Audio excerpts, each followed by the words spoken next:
the MPs who are given some greetings, congratulations. And this one who went to paint a t-shirt saying he is sorry. You're sorry, my foot. Who are you sorry to? Stop fooling us, you MPs. We'll deal with you scathingly. We'll deal with you individually. And everybody must pay for it. Thank you very much. Okay. And in fact, allow me mention one.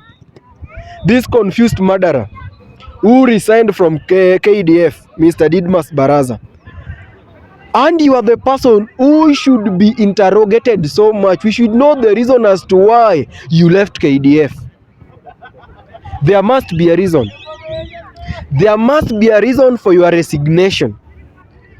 Just the other day, after elections, you killed a bodyguard. Yesterday, you were given some greetings and congratulatory notes for voting yes. MP, so RUTO, stop lying to Kenyans going to church. I heard you advised your advisors to let you deploy the armed forces to all the 47 counties. Mr. President, kindly bring them as fast, as soon as today, if not yesterday. Because these very people you thought would scare Kenyans are very friendly. They don't do the fool's fight which our brothers who only knows how to hold a gun. Because what I fail to understand, Bwana RUTO and the current Kenyan government, if a boy or a man beats one policeman, it will trend in all the media houses. But if a foolish policeman kills innocent Kenyans, 100 of them, not even a single media house will announce that. And if it's announced, it will only appear once in the headlines. Why don't you do the very thing you did when Ian Njoroge taught that policeman, gave him some respect? Why is it that when Kenyans are beaten, you celebrate and you call us criminals? These people you call criminals made you the president. And your sugar-coated lies, of which we've known, ushaanza kusema you have a plan. We don't do with plans, Mr. RUTO. We don't do with plans. In fact, we don't need plans. We need action. I don't like to quote the words which were said before, like action speaks louder than words. I'm not for that. But all we want action to mean work. Because number one, the Kenyan debt is rising day by day, but doing nothing. While you were campaigning, you coughed. You said that Uhuru borrowed money from foreign countries, China and the other countries. You said he did nothing. Let me tell you, Uhuru borrowed and bring a solution. If he borrowed from China, he built expressway, paying back that debt. He borrowed from China, he built SGR, paying that debt. What have you done?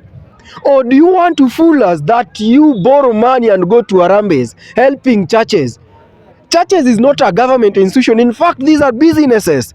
And to the religious leaders, I want to give you some lesson.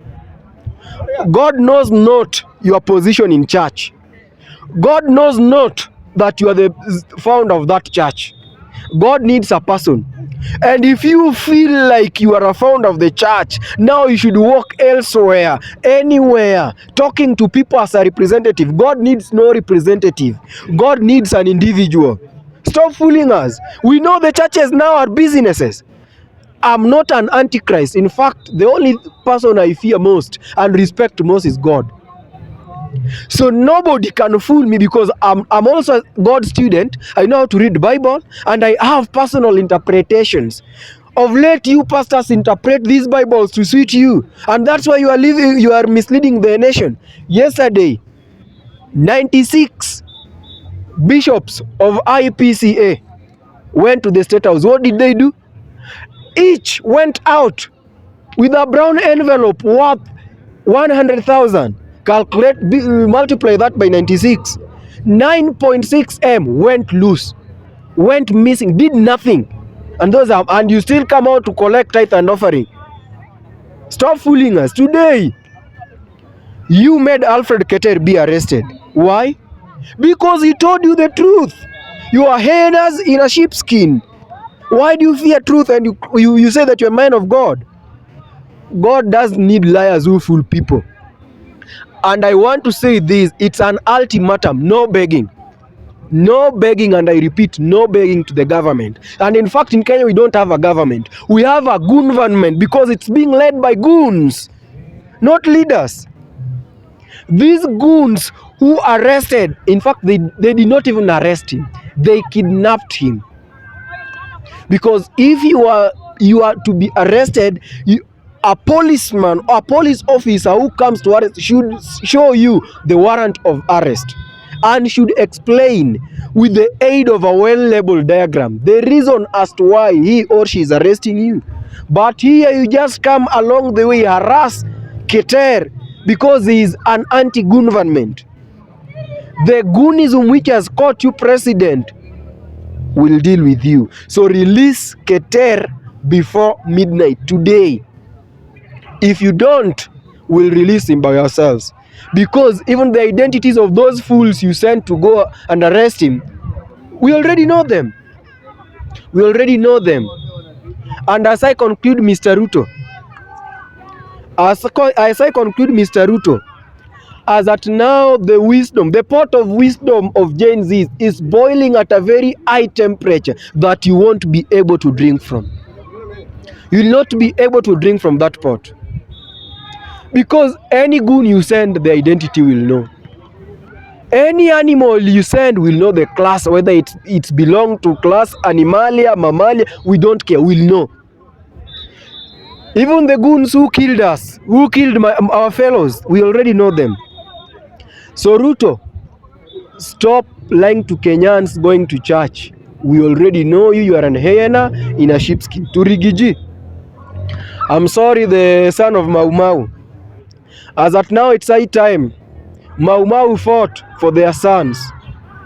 Their sons now are fighting for their own stomachs. Now the grandchildren and great-grandchildren of Mau Mau are out to fight for the third liberation of this nation.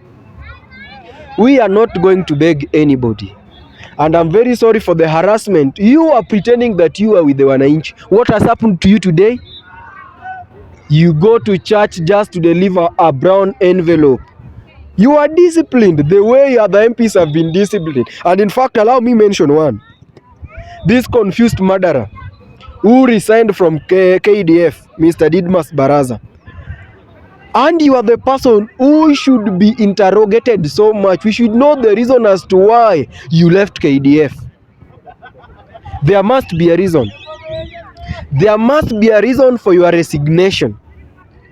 Just the other day, after elections, you killed a bodyguard. Yesterday, you were given some greetings and congratulatory notes for voting yes.